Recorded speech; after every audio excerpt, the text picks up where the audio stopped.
Hey everybody, welcome to the return of Playhouse Live. This is your one-stop shop for all the talk in the world of video games over the past week. I'm here with always as my co-host John. Hello, what's happening? Not much. It's been a while since we've done this, so yes. For anyone who's been here before, I will say we're making a few changes to the show. We're just trying some things out, so bear with us. You'll remember that in the past, the way we used to do it is we would start with little cute comedic opening segment, then move on to the news stories. This week we're turning around a little differently. So we're just going straight into the news. We're going straight into our top story, and then if you remember the segment we were doing before, which was the Ultimate Video Game Press Conference, that'll be at the end of the show. So stick around if you want to wait for that. But in the meantime, we've got a lot of stories to cover. We do. Acquisitions. We've got directs, we've got new studios, we've got new hardware. It's all here on today's show, and we're about to roll right into it. Real quick before we do, John, it's been a few weeks since we've done this, as I mentioned. How are you doing? What have you been up to? I'm doing good. I've got a lot of stuff going on the back end of what Rose and I are doing with Couchcapades, and we're ramping up a lot of things and getting some stuff taken care of. So that's been kind of fun. That's been taking a lot of my time. Give me a teaser. Give me an exclusive for this show. Give me a taste. I'm bringing stuff in house. I'll say that much.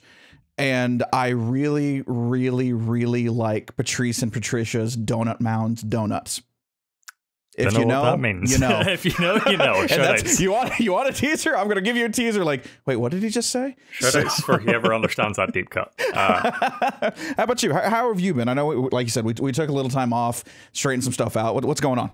Yeah, it's good. Been taking a break from playing video games and just generally taking a break from a lot of things. But as stories and stuff have gone by, new stories that I really want to talk about, you feel that itch, when you just you want to talk about them. I just want to vent about them. And so it's been tough. A lot. There's been a lot happening in the past few weeks. We're sort of into spring. We're easing into E3 season. It's just going to get more hectic from here. So this had to come back. And so let's just go straight into the stories from today. All right. Starting off with a biggie. PlayStation has acquired the EVO fighting game tournament. This was initially brought up from the EVO Twitter. They said to their fans, in order to deliver on the trust you've all put in EVO, we realized that we need an experienced strategic partner who truly respects the fighting game community. This is why we're excited to announce that EVO has become part of a joint partnership of Sony Interactive Entertainment and RTS. We're thrilled to work with these teams, PlayStation and RTS, to bring you EVO 2021 online this August. More information on the event will follow. This was followed up again by, on Sony's end, via the SIE blog, which is somehow different to the PlayStation blog, which I never knew. Which I didn't either, actually. I thought SIE was dead and they were all PlayStation studios, but no, there's another site I have to check now when I'm doing these things. Sony is everywhere, and we just have to figure out where it's coming from. So they said Sony Interactive Entertainment has teamed up with RTS to acquire EVO through a joint venture partnership with expertise spanning esports event management, brand and developer consulting in the game talent management. RTS is a new venture led by CEO Stuart Shaw. EVO co-founders Tom and Tony Cannon will remain closely involved in an advisory role to ensure EVO continues to service the fighting game community. EVO Online will take place on August 6th to 8th and 13th to 15th. That's 2 weekends in a row, I think. Entry will be free, and players from North America, Europe, Asia, Latin America will be able to compete. Games involved are Tekken 7, Capcom Street Fighter V Championship Edition, Warner Bros. Games Mortal Kombat 11 Ultimate, and Arc System Works Guilty Gear Strive in an open format. They go on to talk about how important this acquisition is to them. John, immediately off the bat, does anything strike you about this announcement? Did you see this coming? I didn't see this coming. I know the what's gone on with EVO on everything going on that side, and I was wanting to come back because we all know the fighting community is huge. EVO is always kind of, during the time, that's what blows up our Twitter feeds and news is EVO going on. So how they were going to bring it back, I was very interested. I never saw PlayStation swooping in and I guess, saving the day from this. And I kind of get it. It makes sense because it is like fighting games are huge. I know you and I are not the biggest fighting games. Smash isn't on this, and I know we'll probably touch on that here in a minute. Tim is our big fighting fan. And I find it interesting, and like what down the line is PlayStation thinking? Because I mean, right now it's just clean it up, make it work. We'll put it online for everyone and for the digital event. But like, what's 5 years down the line from this with PlayStation? What does that look like? Yeah, I have a few theories. But before that, I had to look into the sort of it's weird. Like last year. Thinking of last year and still having it like be COVID stories is weird in my head, so it was hard figuring out. But I was like, was EVO last year or whatever? I checked with Tim, and so I did a bit of background research. So if anyone remembers, EVO 2020, the initial one got cancelled last year because of COVID concerns. They were going to do this EVO Online thing. That ended up not happening because of a number of pile-up of allegations of sexual misconduct directed at now former EVO president Joey Kuehler. He's now no longer involved with this. And yeah, that was itself wrapped up in part of a larger scandal encompassing the entire fighting game community. People from Smash and all these different communities speaking up against sexual assault. And yeah, it was initially like NetherRealm, who do Mortal Kombat, and Capcom, who does Street Fighter, who initially pulled their support for EVO last year when this was all happening. So I think, from EVO's standpoint, it makes sense why they would want this partnership. Bringing in a bit of stability, a bit of confidence into this thing, like immediately after, having to cancel everything last year. So I think, Mortal Kombat and Street Fighter showing up again at least shows from that side of it, there's confidence, renewed confidence there from the publisher side. And EVO are gonna they have this new wave of funding. They've got all the support. And yeah, it's. I was checking with Tim what he thinks the benefits or drawbacks of this will be. He mentioned that he thinks one of the biggest things is the level of accessibility it has. It is now a tournament that's online for 2021, and it also has free to enter, and they are mostly playing games that are cross-gen or cross-platform. They have basically removed all of the barriers to entry that would normally stop people from playing. They're running Mortal Kombat 11, Gear to Gear Strive, Street Fighter 5 and Tekken 7, as we mentioned. Mortal Kombat and Guilty Gear have good quality rollback netcode, which is important for Tim and the fighting game community. Overall, since EVO has been the largest fighting game tournament every year, this could pretty easily change the landscape for fighting games and the way tournaments are hosted for them here on out. So Tim's clearly in support of this, or at least embracing it. Yeah, and what he said was right. I don't know why I never thought about that one. Is everything is cross-platform, so that just really does open up to actually have more people join these tournaments and actually enter in these tournaments. Which more people in, more eyes on it. People come in, vendors come in. You've got ad coming in, all that stuff. So all in all, yeah, this could really shake up how things are done. In general, when it comes to online tournaments. Yeah, I was reading the gamesindustry.biz article, and they were basically under the impression that PlayStation acquiring EVO now means that this is a PlayStation event, which is true in some regard, but also EVO business developer Mark Julio tweeted out, it's important to note that EVO is still open to all platforms. The teams at PlayStation and RTS are enabling us to continue working with our community to support fighting games. So yeah, it seems that even a few years ago, lifting these restrictions and free entry and stuff, that's been a thing they've been pushing for, lifting these restrictions. So I'm glad that's continuing. I don't think PlayStation are stupid enough to go hey, we bought this, now we're only going to show PlayStation games. It's only ours, and you can only play it on a PlayStation 5. Oh, that's right, you can't get one yet. So I don't think they're that dumb to do that. Yeah, and it's where I was asking Tim as well. Last night I was if you're a third party fighting game dev anyway, and especially if you're based in Japan, out of you're weighing all the options of your systems, PlayStation's what you're going to target anyway. And he was in agreement with me that for the most part, PlayStation seems to have this affinity with fighting games anyway. Worth bringing up here, though, the sort of elephant in the room, which is Nintendo's reaction to this acquisition. They say Nintendo has enjoyed engaging with fans at past EVO tournaments and wish to show organisers the best with their new venture. We will continue to assess EVO and other opportunities as we plan for future online and offline Super Smash Bros. Tournament activity, a spokesperson at Nintendo said.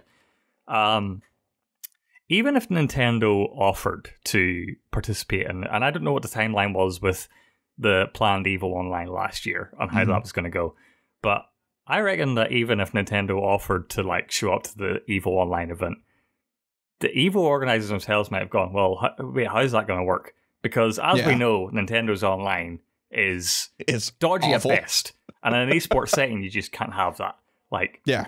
And so like I couldn't imagine like a Smash Brothers tournament at this level being online, because it could just go wrong in so many ways. I realized that they could have like dedicated servers for those players and stuff, but even then, it gets a little too iffy on that one. Yeah, Nintendo's infrastructure is so bad. I'll just say it's awful. Yeah, when it comes to online stuff. So yeah, with what PlayStation brings and what they know what they're doing PR wise and making sure it works correctly, Nintendo actually is going to be the weird one in that room if they decide to go into EVO itself. Like, to me, it seems like they're going to just do their own thing because that's what Nintendo does. So I wouldn't be surprised if later down the road we just hear of a Super Smash Brothers tournament and that's what it is. Kind of, what was it, like a couple of years ago, maybe 4 years ago, it was like the Nintendo World Championship. Yeah, I can see them doing like during that along with Super Smash Brothers. Yeah, but just make it a whole event on Nintendo. Yeah, that was, as you know, a live event. So like I'm wondering in my head, like say we get to next year, things are opening up again. You know, EVO's back in a conference center.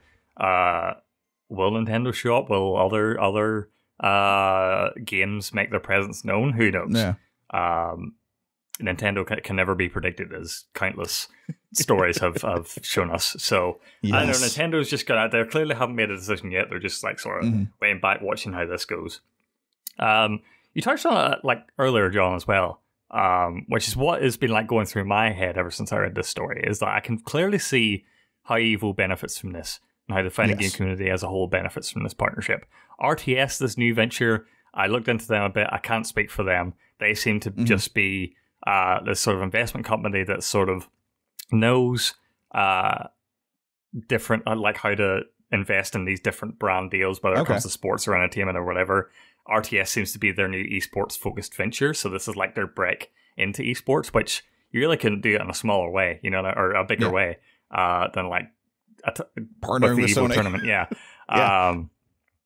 But yeah, John, what did PlayStation get from this? Like free entry and all this stuff? Like you have to acquire this, you have to like convince the higher ups at Sony that this is going to make money and this is going to be beneficial to your business. And I have a few theories, but like I'm a bit wishy-washy on them. So I want to know what you think is like the draw for PlayStation here. I mean, I think the biggest thing is just knowing that PlayStation will be there. I think, we all know that they have enough brand recognition and the PlayStation seal of approval, as you will, because we all know PlayStation has the best first-party games. We can't fight that, nor will we. And so adding this little extra, oh yeah, by the way, we have fighting games. We help that tournament. We have taken EVO, we put it underneath the PlayStation wing, and we have made it what it is now. Like in 2 to 3 years, this has to be like a long-term investment when it comes to PlayStation. Like right now, everyone's positive buzzing on Sony actually having EVO, and then like I said, a couple years down the road, it makes sense for not developers but advertisers to come in and actually go, okay, we've got the backing of Sony. We know what we can do with Sony. We've been seeing this exponential growth when it comes to EVO. Everything, the ship has been right side up, if you will. And so it's the idea of like, as someone who runs ads, as someone who's trying to invest into something, to put anything on there, Doritos, whatever you want to do, like new controllers, whatever. I think it makes more sense to let this one ride out for Sony this year and see what happens. And then from that, we know Sony has a good backing. We know what Sony is. And so it just brings in more of those advertisers to come in and be like, all right, we'll give you money so we can advertise on that stage because we know what we're getting ourselves into. Unlike EVO, when it got to a point where you kind of knew what it was, and then the scandals happened, and that just backed everyone off. Now Sony came in, dropped a hammer going, this is our thing now, quote unquote. And we will be able to protect the investors, protect the advertisers a little bit better, a little bit easier, because we know what we're doing. So I think that is the long term for Sony. Mm-hmm. I have a few thoughts about this, and Tim in the chat mentions like, yeah, he's sort of reiterating like Nintendo, Microsoft. It's sort of hard to tell at this point whether they will throw their support behind this now that it is a PlayStation initiative, a PlayStation event. But thinking about, PlayStation already, as I mentioned, has an affinity with fighting games generally.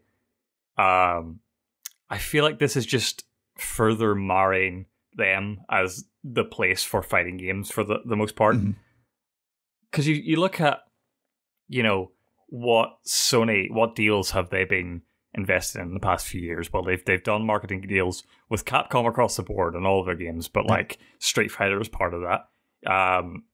They have done deals in the past, although I think most recently Mortal Kombat did have a deal with Xbox and stuff. Yeah. But like even outside of fighting games, esports generally, I know Gran Turismo Sport had a big esports scene around it, even though like anyone who like doesn't play racing games that much probably wouldn't know about that, but that's like kind of a big esports scene that sort of goes unnoticed.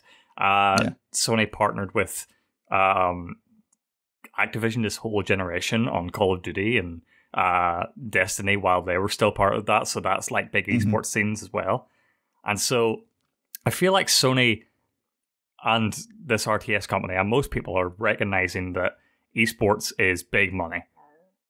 Yes. And everyone's sort of in this gold rush mentality to like, how can we cash in on esports? Like, the way developers have been doing it is like, spend 5 years making a really expensive, like really polished, competitive online game and hoping it sticks. Because we know nowadays, like even if you make like a really, really well made game, it might not just hit the way Fortnite does. Like it's sort of a fluke when you're in that. So that's like an expensive way to go about it.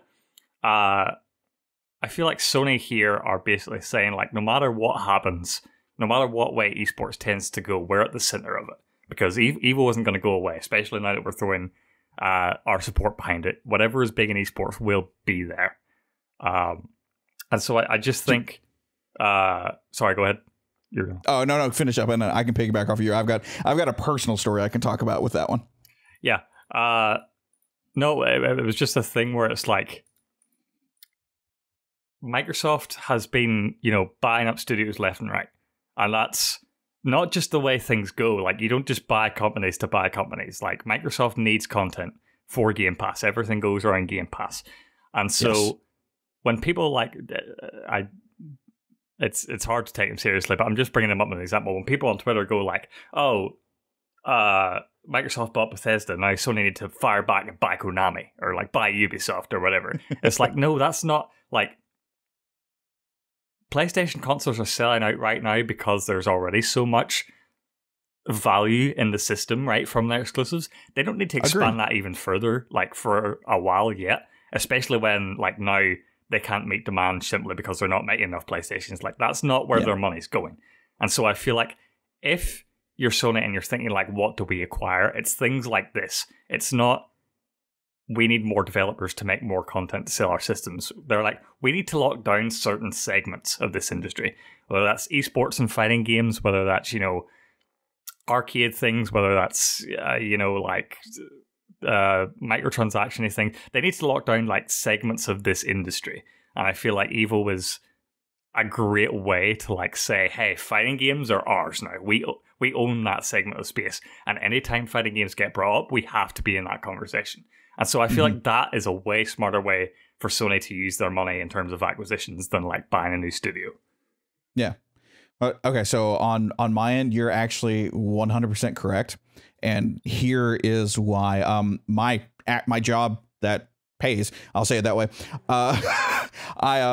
I've actually helped set up the esports team and kind of the organization within a school district. And so we've gone through a lot of stuff has been Dell and Alienware and all that stuff. And we've gone through a third party to actually do a lot of the games, which were Like we haven't done. I think they started doing Fortnite recently, but the one that caught me off guard was actually they're doing Madden now, Madden and FIFA, which that makes a lot of sense. And this third party company that we've partnered with to introduce esports in high schools and now middle schools is you can only play them on PlayStation 4. Madden is on Steam. We have used Steam. We've used Rocket League on Steam until it went to Epic. But for Madden, like they only are allowing us to play it on PlayStation 4. So you do actually like you're not far off the mark, to be absolutely honest with you, because Sony is positioning themselves for esports because they know it's bank. Let's just be absolutely honest. It's bank. And so now when like, especially now with kids playing esports, and that's a big thing now that, I mean, the college that Rose and I are next to has an esports team. You can get a scholarship to go to the college for esports in Overwatch right now. And we're just building it all out. And it's PlayStation kind of sliding in there with that third party going, hey, play it on our systems. I want to say it might be even to the effect of, hey, we'll make sure the servers work, because the logistics of a high school playing another high school across the state or across the country is insane on my end, on the technical end of everything I've had to do. But to be able to partner with this company and them set up with our end there, and they be the middle ground with Sony, it actually, what you said is almost on point. And I think you are right 100%. Yeah, it's just a thing where, like, I feel like if you're in a boardroom right now with anyone, bringing up the word esports is like bringing up the word like VR or loot boxes a few years ago. Like, and guys in suits will, like, their eyes will pop open and they'll, like, holding money bags, money signs, turn into Scrooge McDuck, and you're like, whoa, okay. And so I think, like, the traditional way is like, okay, we need to develop a game, we need to get big, we need to build an esports scene around that. If you're trying to do that, unless you get incredibly lucky, you're already too late. You're way too late on that boat. So don't even like, every time I see a competitive game, like at one of these directs or conferences or whatever, I always look at the developer, and if I know them, I go like, oh no, because you just spent a lot of time on that, and I don't know if that'll hit. It might. I've no idea how to predict that stuff, but everyone knows they need to invest in esports right now, and it's about like how to do that smartly right now, because there's more to esports than the games. It's the whole industry. I know that Paris Saint-Germain, which is the biggest soccer team in France, they've now lend their brand to like an esports team centered around them, so they clearly see the value in it, even though like soccer is already big money. And it's just like, you can like sell arenas, you can sell like these virtual events. Like, there's a whole industry around this, as you mentioned, like high schools and college scholarships and the hardware that's needed for these things. You know, like there's loads of layers to this, and I feel like Sony are going in with EVO, and it's like a layer that they not necessarily like, but they have ran like PSX, and they've been at E3s. They know how conferences go. Maybe not these tournament style things, but at least they have, you know, some of the people who were like higher ups behind the scenes, founders and stuff. Like, so it's still like they can still build on those grassroots things that were already there from past EVOs, but now they just have a little bit of like Sony money, Sony expertise. And then I think everyone wins from this. A good foundation. Yeah. Yep. So now we'll move on to our next story, which is a biggie. Another biggie. It's a chunky one. Square Enix Presents happened this week. Which I didn't even like watch this because my expectations were set. And so I watched it today. And so, John, I'm telling you right now, we're not going to go through all this. Okay, good, because I watched it last night. I was like, I know we're talking about it. Like, let me watch. I watched the whole thing just to get an idea of what it was and what's coming and what can we look forward to from Squeenix. Because like my expectations were low, and even lower after the event when I hadn't watched it and I hadn't heard anything. I was like, you know, like obviously nothing big happened, otherwise I wouldn't have saw it on Twitter. But like, I was going in with those expectations watching it today for the show. I was still like, it's such a dud. Wait, are you kidding me? You're not excited for the Lara Croft Tomb Raider cookbook? We'll get to that, right? Okay. So, like, they started off this presentation with Outriders, which I think makes sense. I think they spent too long on it, because the game's like either out already or it's like coming out this week or whatever. They did a deep dive for this game. I was shocked how many times they told us Outriders. Like, their transition, every single time they transitioned, it said Outriders. Like, don't forget the game. Don't forget what this is called. It's called Outriders. No. And so, like, I was looking at this game, and I was like, the deep dive and all the mechanics sound cool and stuff, but as I just mentioned, like, whenever I see that a team has worked for, like, years and years in this game, in this space, I look at that and I can only think of Destiny, and I'm just like, I fear for you, dude, because, like, this isn't going to hit the way you think it's going to hit. Same thing. I was like, hey, this is Destiny, Square Enix Destiny. Yeah. And, it's just, woof. So then they moved on to the Tomb Raider 25th anniversary updates. Man, I was depressed by the end of this, because I love Tomb Raider. I do too, actually. It's one of my favorite series. Yeah, and like some of these announcements were cool. Yeah. They would have been well more received, John, if there was like a media announcement upon which to like surround these little announcements. And I feel like they were thinking that the Reboot Trilogy bundle was that meat, but it was not the meat. It was tofu. It was nothing. Agreed. And yeah, like Tomb Raider's in a weird space anyway, because I played the Reboot first one and I played the Reboot second one, and I loved them both. And I bought Shadow of the Tomb Raider whenever it came out, and I still haven't played it, because like every time I think about playing Tomb Raider, I'm like, I know I'll enjoy that game, but why do I have the urge to play it? It's so weird, right? It's like, no, you're 100% correct. Like the first one I played, I love that game. That's one of the first games I actually replayed. Yeah. And then I'll be honest, I haven't played the second or third one. I own them. I want to get into them because I know I will 100% love them. But I just can't bring myself to do it for some weird reason. It's like there's nothing unique about them. They don't stand out in any way, but they're great games. Yeah. So like I would feel guilty if I was playing Shadow of the Tomb Raider, because I could be playing like some weird new game that does new things. But whatever. They announced that Tomb Raider anime series in collaboration with Netflix and Legendary Television. No visuals for that. They just dropped that. Talent updates for the new Tomb Raider live action movie. Whatever. Crossovers for Ghost Recon Breakpoint and War of the Visions Final Fantasy Brave X-Face. Those are words. My dream job is being in the naming committee at Square Enix. That would be the best time. Are you kidding me with this title? War of the Visions. I had to look it up. I was like, what is this game? It's a tactics thing for mobile. Okay. There's this new statue for Tomb Raider that they haven't finished painting yet, so like, why even mention it? Yeah, that one threw me off too. I was like, all right, like I'm down. And I'll say it, I like the new Laura a lot better. Like I love her character design. And actually I love the capture artist for her too, and the voice actor. But I don't know why I did not like seeing like polygonal boobed Laura Croft. I like the short. I was like, I just didn't like that. Yeah. And then I was like, oh yeah, we're making this. Paint's not done. We'll tell you when the final paint is done. We're like, then why tell us? Yeah. Just drop it on the internet and like on Twitter and be like, oh, okay, cool, and keep on going. Then they had as you mentioned, the Tomb Raider cookbook. Look, it's going to teach you how to hunt in the grass with a bow and arrow. You're going to find that rabbit, and you're going to have rabbit stew for dinner. Don't know why. What's happening? But like, I was like, you stopped. No, I'm just like, I use a thing to like pull up chat messages during the show. You'll know if you watch the video portion of this podcast. For some reason, anytime I try to highlight one of our mods, it says there's a moderation error. So I don't know what's happening with that, but anyway, that just threw me off. Then they had the Lara Croft Reboot Trilogy bundle, which, fine. And then they capped it all off with Lara Croft and Croft Manor are on Fortnite. Yay. Cool. Listen, it was... I want to say it was more than the treatment they gave Zelda at that Nintendo Direct a while ago, but like... that still came off better, the Skyward Sword thing. I was still happier with that than I was with all of this crap.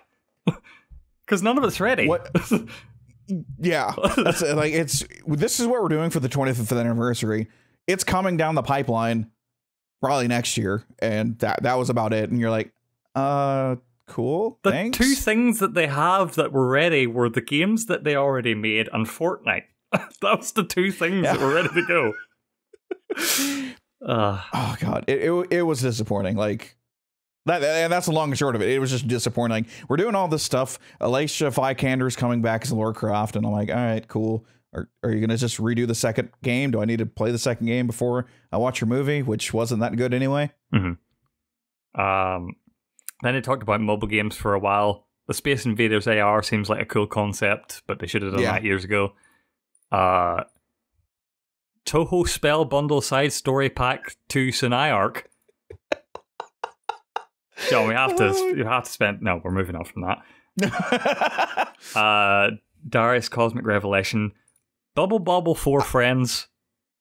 I'm pretty sure this game was already out. It is. It's on the Switch, actually, already. I'm also pretty sure that it was poorly received. So why that was here, I don't know. Not sure. The only game I've played in this universe is Buster Move 4 for the PlayStation. Unless they bring that back, I'm out. I love Bubble Bubble. Like, I've played the coin op. I own the NES cartridge. I don't know why they went with that aesthetic when it comes to the little monsters. Like, it looks like a Flash game, and it's really disappointing. Yeah, I have a special place in my heart for Bubble Bubble and those like little dinosaur things. Because like they're gaming mascots and they're like OG. They go back a long time, and I have a love in my heart for all gaming mascots. I wish I could like live on an island where it was just gaming mascots. But these things look dumb. I don't know what style they went for. I think it was going for like a Yoshi's Crafted World or like a claymation type thing, but it just took the life out of them. Then the Avengers stuff I skipped. Okay, all right. Whoa. Hear me out, and I want to hear what people say about this. Playhouse Live stream. All of us have PlayStation 5s now. Okay. What if we all and it's a 4-player game?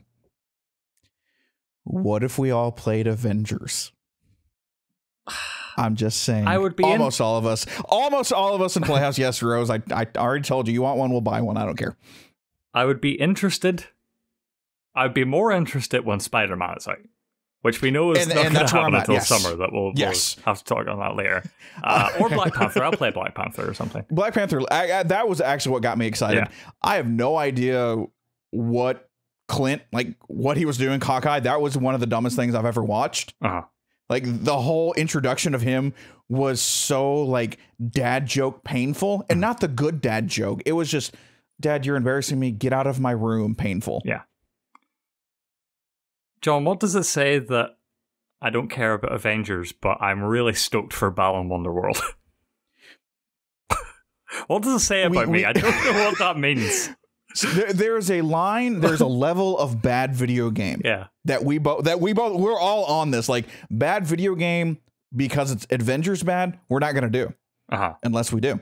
Bad video game when it's Balan Wonderland and Sega's involved, it's probably going to be trash fun. And we like the trash fun here. Yeah, it's like, if you're going to try hard at making a video game and then fail at it, you could either go out with a bang or go out with a whimper. And yes. Balan Wonderworld is going to collapse on itself in a spectacular fashion. Oh, yes. I cannot wait for that. It doesn't look fun. I will be honest. Balan Wonderland doesn't look fun, but for some stupid reason, I want to play it. Yeah. I know it's a co-op game, and I want to see I want to see the hints of, oh, so this is what Sonic would look like if Sonic was a human being. Yeah. Probably they saved the two best things for last. First of all, Life is Strange True Colors. Are you into Life is Strange? Did you get anything from this trailer? Where are you at? Okay. I've never played Life is Strange. I edited the videos for Rose when she did Life is Strange. She's not too high on it. I'll admit it though. True Colors intrigued me. I liked the idea of the main character being able to see like the aura of your mood. I found that actually very interesting. And also, while watching the main character, and I don't remember her name right off the top of my head, all I could see was sadness from inside. Mm-hmm. And just their character models, the facial features kind of looked the same. Yeah. But this one actually kind of looked interesting, and I wouldn't be against giving it a try and seeing if it hits. But I never have played, like I said, never played Life is Strange. This similar experience sort of happened to me, where I've never played Life is Strange, never cared about Life is Strange. And like normally at these press conference type things, I'll zone out whenever it's showing a trailer of it. I don't know whether it was just like the presentation up to this point was lackluster, but when this trailer happened, I was invested. I think I'm going to play this game. There was something about the character and like this little town that she's in and the brother drama that I'm like, something about it. I want to know. There's something in there. Like, I want to know that story. Maybe like unaware to me, I just entered into the age bracket that they're aiming for, or like just the sort of millennial type, I don't know, like my space in my head. But like whenever this came on, I was like, whoa, yeah, I think I'm in. So I don't know. Who was it in chat that said that we're going to get the Ultimate Edition? Bookie, yeah. Because if you buy the Ultimate Edition, it comes bundled with Life is Strange 1 and Before the Storm Remastered. Yeah, I think that's a good idea. Yeah. If I do pick it up, I will probably end up getting that one too. Mm-hmm. So yeah, I'm going to keep an eye on True Colors, and then they ended the show with what was previously known as Project Athia by Luminous Productions. We now know that its real title is Forspoken. This looked hella cool. It did. Yeah. I as I was watching it, the character like just going through the level that they were on that they showed looked so freaking cool. Yeah. This game's gotta be tight. I was like, they had this like opening bit that I'm showing now where they had the actress talking about her main character.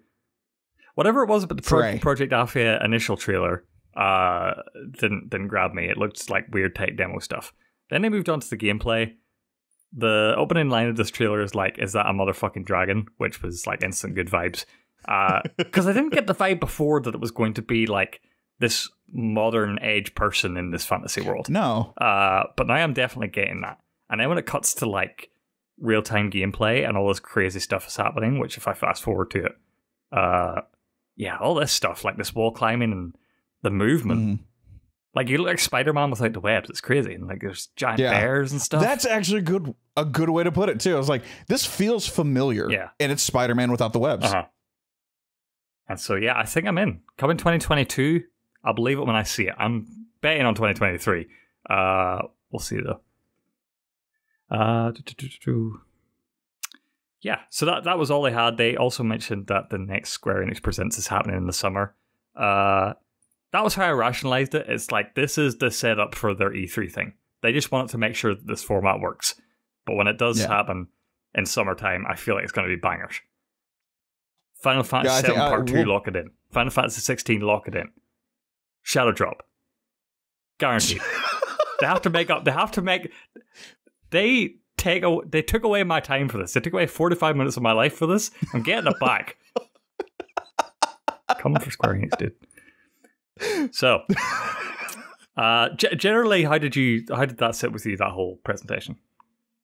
I'd give it C+, B-. Like, that's the thing. Like, the Tomb Raider stuff was actually a lot more disappointing. It's cool. Like I said, we like Lara Croft. Really, what actually brought it home, and they did save the 2 best for last, or the 3 best if you really want to throw in Balan and Wonderworld for that. Okay, yeah, fair enough. But Forspoken.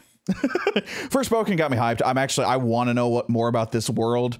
And I'm with you. I figured it was going to be more medieval with whatever we saw, the weird ship when we first saw that trailer. And now seeing that it almost seems like she gets pulled into another dimension and Frey gets powers. That's the feel I got from it. So that story interests me more than just, we've been fighting a war for hundreds of years against the dragons. And I'm like, that's fine. Oh, shit. I just realized it's an isekai. Tim. Okay, I saw that in chat. What does that mean? Isekai is a ridiculously popular anime genre at the moment. It's really exploded in the past few years. It's the premise is that like character from modern setting gets transported into fantastical world, whether it's fantasy or like sci-fi or whatever. I hate every one of those because it's oversaturated at this point and it's just like tropes. But I never realized until like the moment where he said another dimension. Isekai means another world. And so I was like, shit, they're just making an isekai game. Damn it. It's infected gaming. But yeah, anyway, moving on to our next story. A new studio has been founded. Haven, headed up by Jade Raymond, is working on new original IP for PlayStation. This comes via the way of PlayStation blog.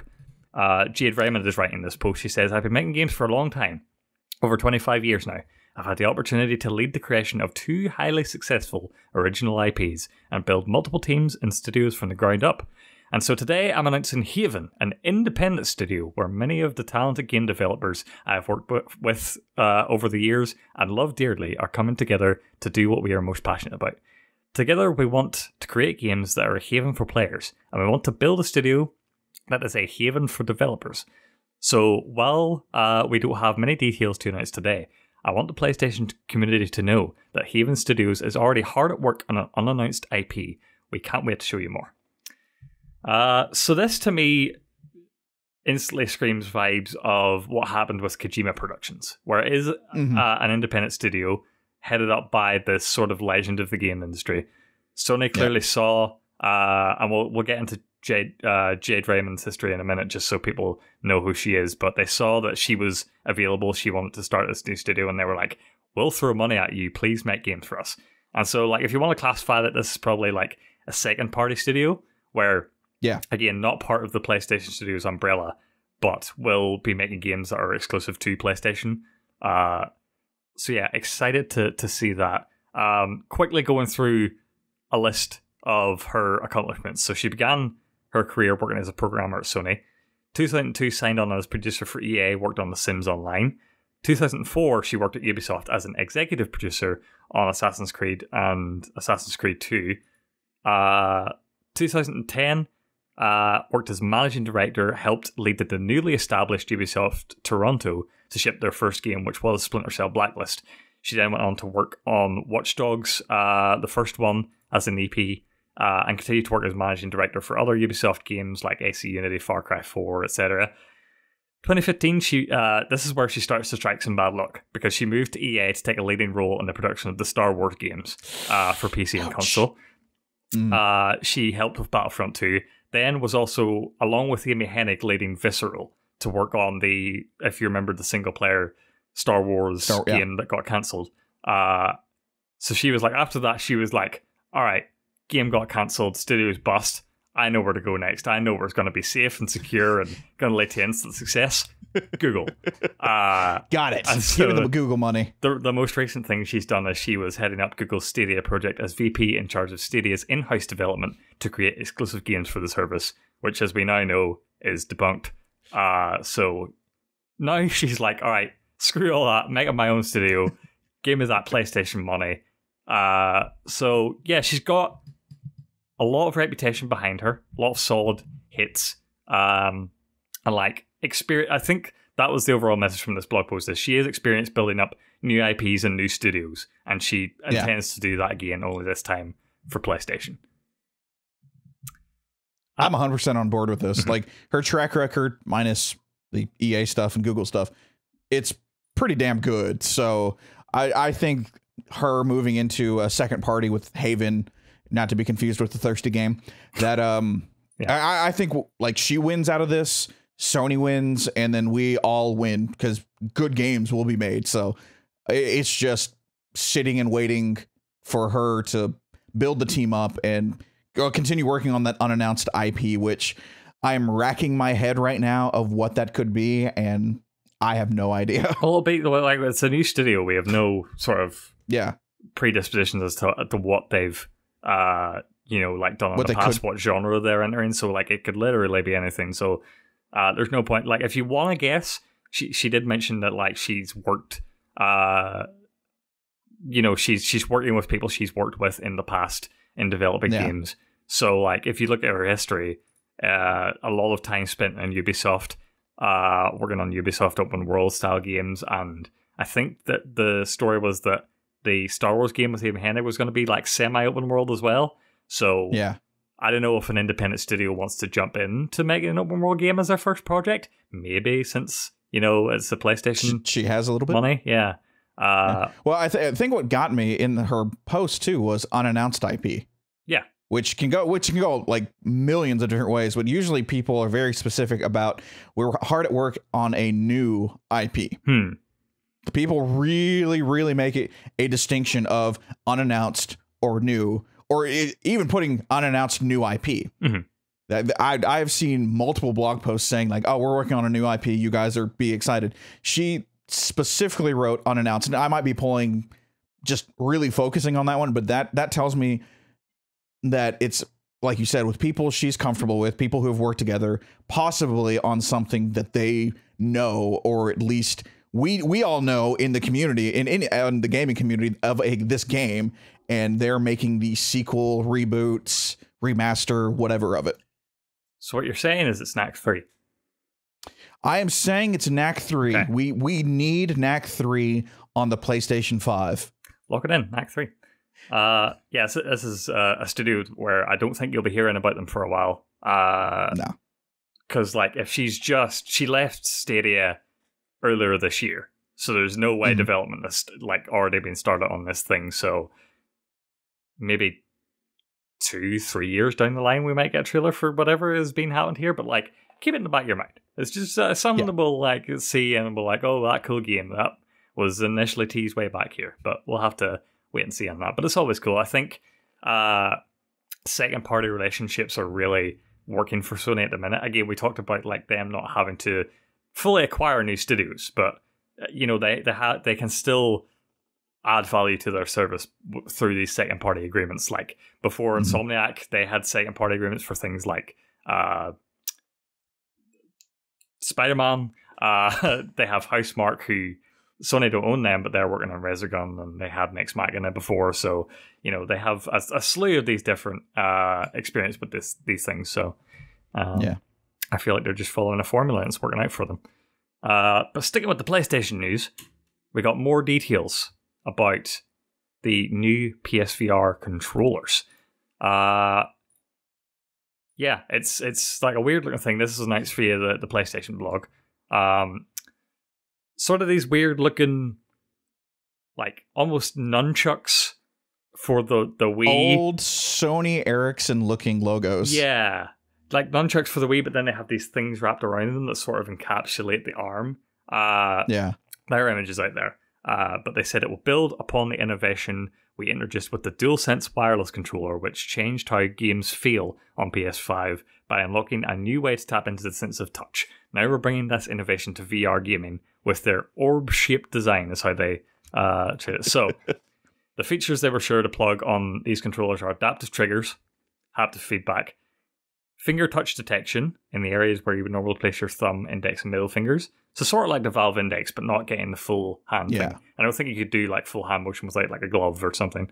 The VR headset will track the position of the controllers through a ring on the bottom of it, some weird witchcraft. And then the way the controllers work is sort of as you'd expect. It's sort of like a DualSense controller, but like split in two. So you have your triangle and circle over here, X and square over here, analog sticks on each side, triggers on each side. And then there's like the grip button, which I imagine will be the finger tracking to see if you're like the finger holding a thing. Grabbing. Yeah. So definitely mirroring what was already in place with the DualSense and just applying it to VR, which I think is all they had to do, really. Yeah. And yeah, sort of like taking some notes from other successful controllers like Valve Index. At least we're not using the dumb Move controllers anymore. Like, you want to talk about orb designs, those big like balls on the top of it? Well, I would have lost it with like, we're coming out with a new VR controller for the PlayStation 5 VR, PSVR 2, and they just show, and it's an updated version of the Move controllers. The balls are still there, and I'd be like, all right, I'm not getting this thing. Yeah. I don't know. In my mind, I was like, it's going to be a while before PlayStation VR 2 or whatever they're going to call it. But I was thinking, I didn't expect them to just like drop this on a random Wednesday, but I was thinking they did just post a blog about this, and so I was thinking back to DualSense 5. The initial blog post was on April 7th, 2020. And then the full reveal of the PS5 was on June 11th, around E3 time. So that was 65 days apart. Okay. We're in March now, and they've released this controller show, again, similar to the DualSense 5, or the DualSense. So is a full reveal coming around E3 time? Is that what they're going to show? Maybe lining up for production this year? Yeah? Honestly, I think it all depends on if they can get more PS5s in stores, but it wouldn't surprise me if they did, because it's still just another concept of early adopting, and we're all going to get it. Yeah. Like, this looks awesome. This is what I wanted PSVR to be. So if we get please God, let it be one cord, USB-C, plug into the helmet, and call it a day. I don't want another peripheral. God help me, that thing better run VR pretty damn smooth, or I'm going to riot myself. Yeah, I am ready to dive into VR. If like we didn't know that PSVR 2 was coming, I probably would have already like purchased one of the old headsets, even though it's weird the way it works with PS5 and stuff. But like I'm ready for some VR action. I like have I want used it. I'm in. Yeah, I've used the HTC Vive before a few times. I liked it, but like man, there's some games on PlayStation VR exclusively that I really want to try, which we can actually move on to now, because some of them are covered in our next story, which is that PlayStation Play at Home is being expanded. So they, again, via the PlayStation blog, announced that 10 games will be free to download this spring.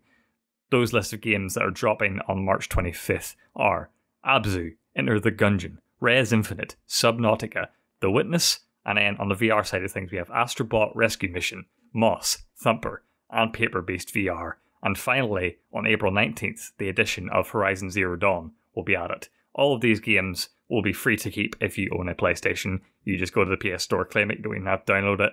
Doesn't have anything to do with your PlayStation Plus or whatever. These are just free games they're given away for the sake of giving them away. Worth noting that, yeah, you can still get Ratchet & Clank 2016. That was the last game they announced on this Play at Home initiative. You can get that up until the end of the month, so be sure to claim that if you haven't already. It was buggy for me at the start, but I think it works now. I couldn't claim it for a while, it was weird. But yeah, now they're like really expanding this. They're just giving away a bunch of games, and there's going to be more to come, it seems like, from what they sort of mentioned. I was going to ask what you thought about this, but there's nothing really to think other than like free games good. It's awesome. Yeah. Free games good. Yeah, exactly. That free game's good. Abzu is fantastic. Enter the Gungeon is a great bullet hell. I think I've played Res. I actually don't remember. I've been wanting to get into Subnautica though, and so I'm actually really excited to pick this one up. The Witness and Rose and I have a bad hate relationship with each other, and then the VR games, just Astro's rescue missions. Everything is awesome. I can't wait, and the fact that we get Horizon Zero Dawn, is amazing. Yeah, we see this like curve on PlayStation games now, where it's like it's gone up and up and up, and then eventually dips out a few years where like they sort of maxed out their PlayStation audience. So then they like double dip on PC, release it there, which they've done with Horizon now. And so like now I'm pretty sure we've reached the point where it's like, okay, well, let's just give it away. I think the sort of like, if you want to be like, you have to be skeptical of any business decision. Like nothing's done just out of the goodness of the heart of the business. So like in my mind, this is sort of a way to compete with Game Pass, and it's like this sort of recurring thing where it's like, okay, we don't have the subscription where you're going to get our games day and date because we just can't do that, but every now and then we're just going to like dump some free games on you, like whether it's the PS Plus collection, whether it's deals for like games, third-party games dropping day and date with PS Plus, or whether it's like something like this Play at Home initiative. Like anyone who was really, really wanting these games before and was like gonna buy them has these games already. So there's no real huge downside to like giving them away for free. And as you said, it just like brings up the goodwill. And yeah, Horizon Zero Dawn is a great game no matter when you play it, and like anyone who really wanted to buy it by now would have bought it. So this is just like cashing in even more on it. Yeah, this is the word of mouth, like we're doing right now. Horizon Zero Dawn, great game. Like you're gonna be able to talk to your friends who are like a little iffy on it because now it's free, and free is good, and you might as well just pick them all up. Astrobot and Moss were the two that sort of like, whoa, to me, because like those are the two reasons to buy PSVR. I suppose PSVR is in this weird middle state now anyway, where like they're building up to the new one, so maybe like they're not selling as much as the old ones, so they can just give us away anyway. But yeah, that's like, God, I'm dying to play both of those games because I've heard just great things about them. Same, and actually, I have Thumper and I played it on PSVR, and it is great. If you just like, it's music based, it is freaking awesome. So I don't sleep on Thumper. That is a good one to pick up. Additionally, and this is sort of buried under the rug, but if you remember, Sony owns Funimation. So additionally, as part of this initiative, they're extending the free trial you get for new users of Funimation. So you get 90 days instead of the usual 2 weeks or whatever. I'm already signed up to it, so it doesn't matter for me anyway. Got to get in early for the new season of My Hero Academia. So maybe if you're interested in that show, don't have a Funimation account, you can sign up via this free trial. Probably get most of the season, I think. 90 days would probably cover that. But yeah, just good deals. Take advantage of those good deals, get your free games, get gaming. And yeah, we mentioned Game Pass before. And we had, like, this past week, or past 10 days or whatever, we've had the addition of an insane amount of Game Pass games, not even talking about Bethesda, and now EA Play is there. Yep. The question is, John, how can Game Pass get any better? And the only way I could think is if somehow the Game Pass versions of games were superior to the Steam versions of games. It would be crazy if they did that, but you know what? That makes me want to get Game Pass Ultimate even more. Yeah, I already have it, but... You know what? It's happened. My God! No, I may be overhyping this. This is like a weird anomaly. But it seems that Nier Automata on Games Pass / Windows Store for PC is a different port to the Steam version, and it doesn't need a fan fix. This comes our way via Jody McGregor from PC Gamer. I'll just quote the article from him here. He says, if you bought the version of Nier Automata released on Steam in 2019, the Game of the Year edition, or Game of the Yora edition, you'll remember the controversy. We called it playable but disappointing, thanks to issues including locked frame rate, stretched UI, awkward keyboard and mouse controls, problems with resolution.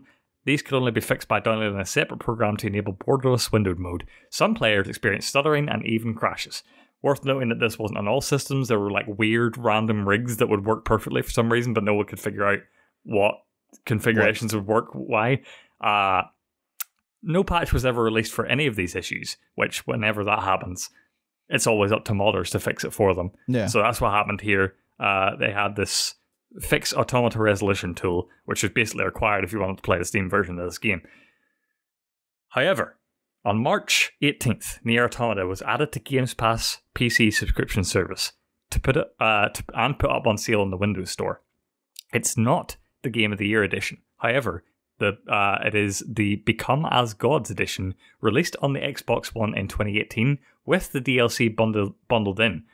It doesn't have the weird Valve accessory where you had Valve sticking out of 2B's head.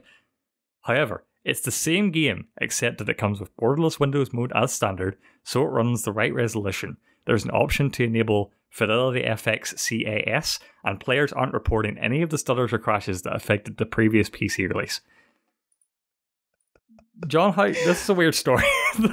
Yeah, reading this story, I was like, I don't even fully understand how to comment on it. It's just one of those, okay, so you're telling me that the Xbox version, the Become as Gods version, is the superior version than the Steam one, and that's what got ported. And that's what blows my mind all the time is when you hear ports going to PlayStation, Xbox, and all right, this port is this one, this port is this one, and we're never fully playing the same game. Mm-hmm. And that one just, like, I still have trouble wrapping that one around my head. This is insane. Yeah. Like, I don't understand why, like, as a developer, I would not go, oh, that's crap, we need to fix it. I mean, Horizon Zero Dawn has done that. As far as I know, it's gotten better. It was a shitty release on PC, and they've actually really worked at making it better. But this one is like, oh, okay, well, I guess I should just pick up Game Pass if I want to play the better version of a game. Yeah, it's so strange that they were adamant for a long time and just not caring about fixing it. Now they have fixed it, but they won't release that version on Steam. They're just, so now you have to go to Game Pass, and it's weird. Like, this is an instance of just by random chance that you have a superior version of the game on Game Pass. But yeah, when the Bethesda stuff dropped this week, I was looking at, like, this is just a random side story. I've reinstalled and uninstalled Skyrim on PC 5 times because I can't decide if I want to play it. I finally accept it. Like, I got as far as the character creator, created my character, and I was like, nah, that's what I'm on point. I feel like I just want to play Avowed, so I want Avowed to come out. But anyway, as I was like going through that process and indecision, I was looking at, well, like, how do mods work when it comes to game? Because I never tried to mod a game on Game Pass before. I know that when you do something through the Windows Store, the game files are like hidden in your system, and you can't access them in the way that you could with the Steam version. So the only way you can mod it is basically through the creation kit, the creation club, which is the paid thing that they tried to do with mods years ago, if you remember. Oh yeah, and that's right. There are some mods that you can install externally. However, the main thing is that you can't get this thing, which anyone who's tried to mod Skyrim will know, Skyrim Script Extender, which basically is the pathway to all of the good mods. You need this program. You can't do that through the Game Pass version. So that's an instance where it's like, okay, the Steam version's obviously better. But this just seems like a weird one where it's like... It's odd. Yeah. And so, like, I was confused, like, how this was done. I ended up coming across, like, this Game Pass version reportedly comes from this video game QA company and localization company called QLOC, or QLOC. They made a Facebook post about it. It says, they are happy to share the news that the very well-received Yoko Taro's masterpiece has been adjusted for new platforms with the help of Warsaw team QLOC Dragons. On special request from Platinum Games, the new version has additional enhancements, which we've already gone over. The upscaling, the borderless window setting, etc. I found a Reddit comment that I couldn't source. So, like, take this with the biggest grain of salt in the world. That Platinum have wanted to fix the Steam version of this for a long time, but couldn't get the green light from Square Enix. However, because this Game Pass version was happening, they were able to get the funding to give it to this other team, QLOC, who fixed it. But that still doesn't let them fix the Steam version unless Square Enix green like that. I don't know if that's true. What? But that's like... It's just weird the way they phrase, like, on special request from Platinum Games. Like, obviously they're aware that the Steam version sucked, and so they've said, fix this. But it's so weird that it never made its way to Steam, or it's like, that we know of, is not making its way to Steam. Oh my god, like, that one's breaking me now. Like, why wouldn't you just... Why wouldn't Square? I'm not going to finish that statement. It should get fixed. Let's just say that. I wasn't going to ask why Square wasn't going to do it. It should just get fixed. I mean, you're literally alienating a good group of people who want to play Nier. Yeah. Like, I have it on. I'm freaking out right now. I have it on my PlayStation, which I don't think there's any problems with that one. But now I have Game Pass as well, and now I'm like, where am I going to play this game?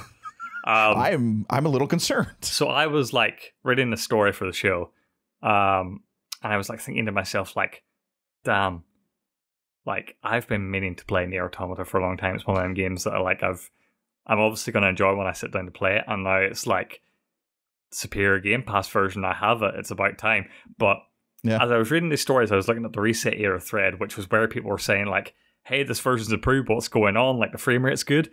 I posted the photo in the doc so you could see it, but I see it. The second comment I looked at is quoted. This is blue, red, and gold on Reset Era. Just typed, running out of excuses to not play this one, aren't you? Yes, you.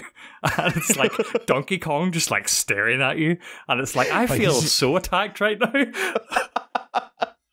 But yeah, I guess I was playing. I'm gonna have to get on this game. Yeah, I guess I was playing the long game. I knew it was coming. I was like, this is now my out for every game that people tell me to play. It's like that has a dodgy PC port. I'm just gonna be like waiting for that Game Pass version to drop. You know what I mean? Gotta get the intended experience. Gotta come to Game Pass before I play it, you guys. Can't even use that excuse for Yakuza because they're all on Game Pass now. It's ridiculous. Yep, they're all on Game Pass. Too many. So that's it from our main block of news stories. We're now going to go into the lightning round where we're talking about all the other news stories that happened this week in a very quick fashion. First of all, we mentioned before Balan Wonderworld. They had some demo feedback via the Square Enix blog. The demo that the feedback on it was that it's trash. Please fix this. Yes. To which Team, what do you call them? Is it Team Balan or whatever? Can't remember the name of the studio, but they've responded. They said, there's been a wide range of options and responses from the demo, and unfortunately, at the current stage of development, it simply isn't feasible to reflect every piece of feedback into the game. However, to offer you all a more balanced gameplay experience, we will be implementing a day one patch for the full game. Specifically, this patch will adjust movement controls, camera movement, and rebalancing of the difficulty. There's just over a week left until launch now, which is like even sooner now that we're listening to this podcast. So I hope you all really enjoy the world of Wonderworld to your heart's content. That was a weird sentence. Saying, hey, we can't fix all the problems, but there's going to be a day one patch. Like, of course there's going to be there's a day one patch with every game that comes out. Like, yeah. What are you talking about? Like... And I guess we're working overtime, or I might say that the evil word of video games, crunch. But you're going to give us a day one patch that does movement controls, camera movement, and rebalancing of the difficulty. Mm-hmm. Like I want to know, the feedback that they got, 'cause obviously trash, but like what it's not feasible to reflect every piece of feedback into the game. Mm-hmm. Which, okay, that's fine, but I wonder then, is this one of those? Oh, we got like thousands of people say A sucks and we just can't do that. And this is a weird game. Like, the more we're learning about it, the more I'm like very interested on the development of this game. And I'm confused, I'm scared, and I still want to play it. Nibble at Nibelion on Twitter, anyone who keeps up with gaming news should follow that Twitter account and should know who they are. He mentioned when this blog post came out, he mentioned that the demo left such a bad impression on him that he sincerely hopes it's a money laundering scheme. I've never heard that about a game in a long time, but I can't wait. And so I feel like this is a good point to do our weekly bet. All right. Balan Wonderworld will release on Friday, March 26th, the day before the next episode of this podcast. And so I'm asking you, John. In fact, I'm going to write it down because, like, I don't want my answer to influence yours or likewise. So I'm going to write down my answer. But you're going to write it. Okay. The bet this week on by the end of this podcast next week, what will the open credit score be for this game? And so I'm going to write down what I think it is. Okay. I need to get a blank sheet of paper. Okay. Oh, do I want to undershoot it? I kind of want to undershoot it a little bit. I'm going to take the under. I don't know if I want to go that low. I will say 52. Oh, that's a tight margin. I have guessed. I was like 48. 40. I was actually going to say 49, but I'm like, no, I'll take the I was like, where do I want to sit on 50? Okay, cool. Ooh, that's close. 48. So we'll see where that lands. I don't think before the Harvest Moon reviews came out and watching that, I would have gone as low as 40 something. But now, like, and especially like those were brutal. Yeah, but really, really bad. But like this game is like the word on the street is that it's going to be bad. So anyone who's reviewing this game is going to like, ooh, if I was at IGN right now, I'd be ecstatic to lay into this game. I'd be like, give me the review code, just give me it. Yes. Do we know if they're getting review codes too? Is this going to be one of those random? You know what? Probably not. I was like, are we going to do that? Yeah. Like, do we want to just watch our game get like eviscerated by the reviewers. Well, I don't know. Maybe it's a Square Enix policy. They always give review codes. I don't know how they work that, but yeah. It could very well be a thing where it's like release date comes out and you're just like, what's the game like? You guys should I buy it? And it's like, well, no, but like we're not going to have reviews for a while, so like hang tight. Yeah. So we'll see where that lands next week. There's an Xbox Indie event announced for that same day, March 26th at 9 a.m. Pacific Daylight Time. This is via the Xbox Wire. During the showcase, we'll debut new trailers and gameplay for more than 25 games, including Second Extinction, The Ascent, The Wild at Heart, Void Train, Exo 1, an update on Stalker 2, and many more. Nice little indie showcase, like in a good amount of time before E3. Yeah. A bunch of these are probably going to come to Game Pass. Possibly all of them will come to Game Pass. So I don't know if we're going to react to that one, because it seems sort of low-key, but it'll definitely be something we cover the day after on this show. So absolutely, there'll definitely be at least one nugget that I'm going to latch onto. At least it's not as well an inside Xbox, because that would double the length of time that this thing lasts. Okay, quick question, Refest. Have you watched Inside Xbox? Like, is it a little painful? Like, because it is live and it's kind of weird. Yeah. Like, it's just take the Sony and Nintendo route. Xbox. It was always painful, even when it was like in person. It was still painful. Yeah. And like, no disrespect to the hosts and Julia Harding and everything. They're great hosts, but there's just like some energy that just doesn't work when you have a mob of hungry gamers just wanting the next announcement. Like, the bits in between don't work. they don't. Scarlet Nexus is getting an anime. This is via Bandai Namco's YouTube. It is produced by Sunrise Studios and is planned for summer 2021, which is around the time the game will release, June 25th. This makes me happy. Yeah? Yeah.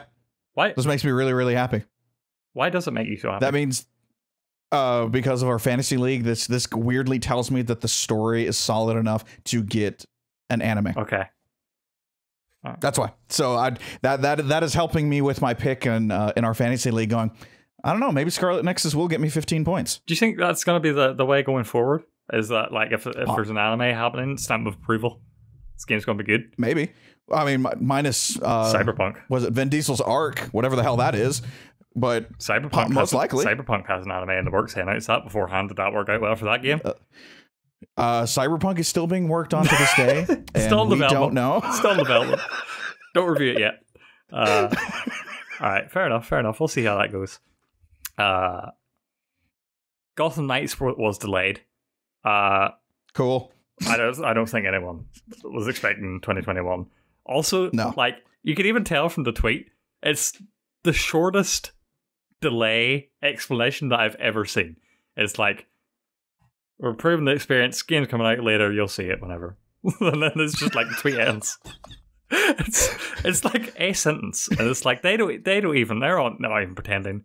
Like, normally you'll get the big long spiel like, we gotta focus on quality, and quality is what matters to us most, and we want to delay the game. We don't want to crunch it. It's like, no, the game's coming out later. Well, yeah.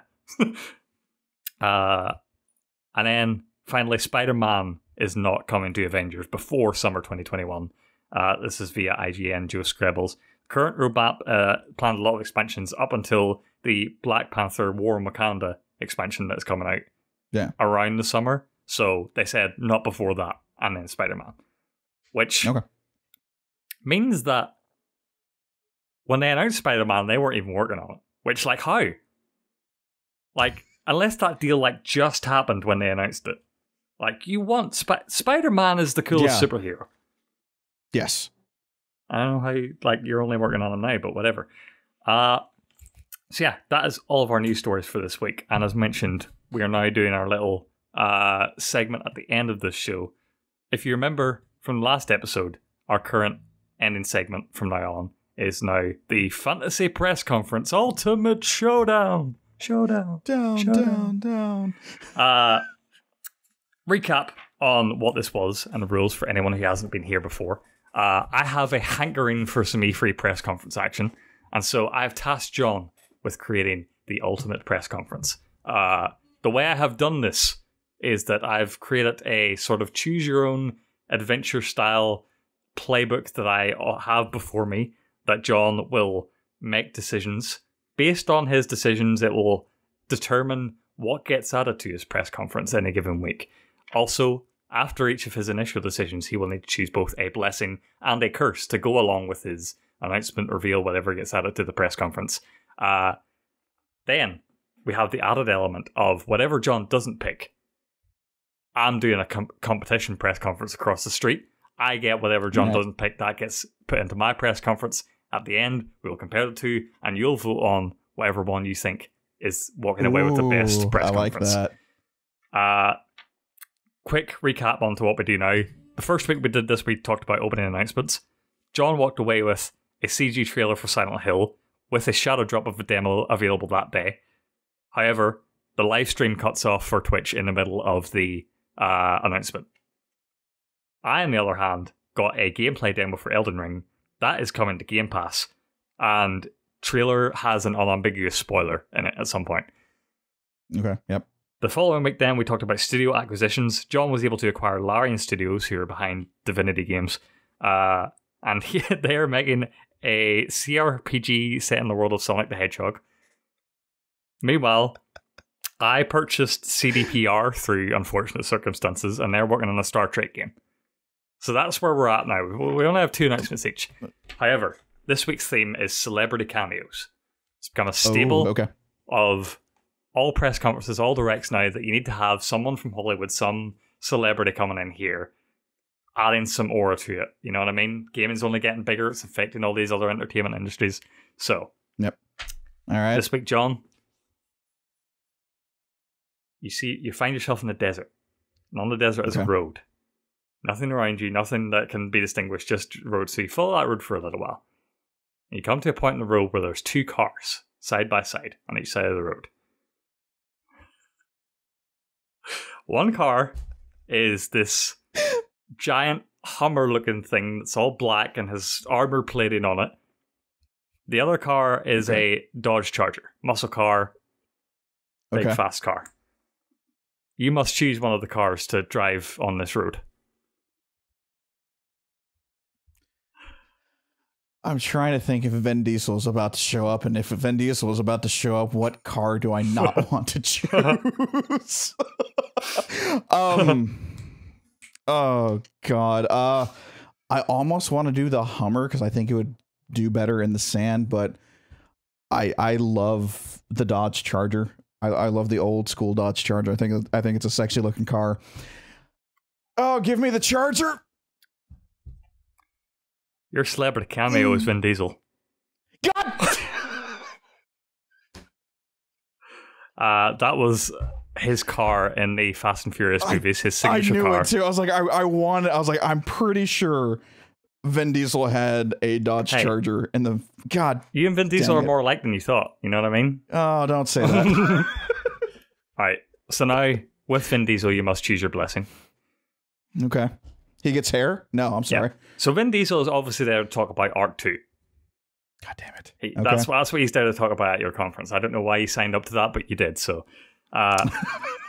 you're driving in your Jaws Charger along this road. And you see a hitchhiker.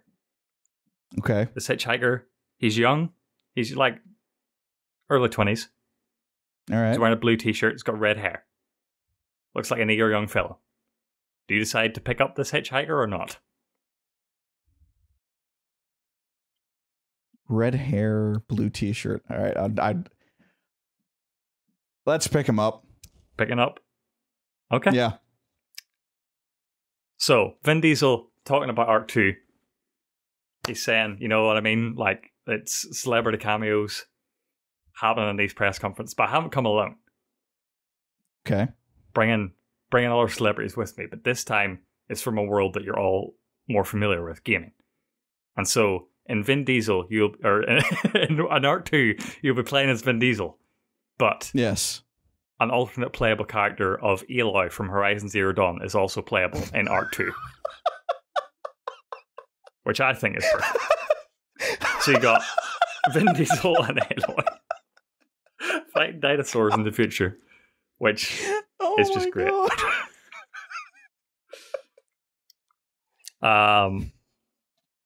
Now you must choose your curse, unfortunately. Okay. So you and, you and the hitchhiker are driving along this road still, but you come to a crossroads, so the road's no longer straight. And so there's two possible directions you could go. And there's signs for each of the roads. One reads, toll ahead. The other reads, do not enter.